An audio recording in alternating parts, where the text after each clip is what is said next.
اور میرے بچوں کا گزر بسر اس پہ کروں؟ وہ آدمی کہتا ہے کہ میں نے اس کو زور سے دھکا دیا اور وہ ایک طرف کو جا کے پڑا، میں نے اس سے مچھلی چھین لی اور سیدھے اپنے گھر گیا۔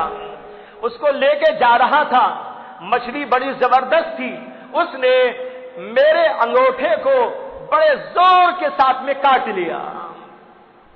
ابھی لے کے آ رہا ہے، ظلم کر کے لے کے آ رہا ہے، کسی کا مال لوٹ کے لا رہا ہے اور وہیں سے اس کے لیے عذاب کی اللہ شکل پیدا کر رہے ہیں۔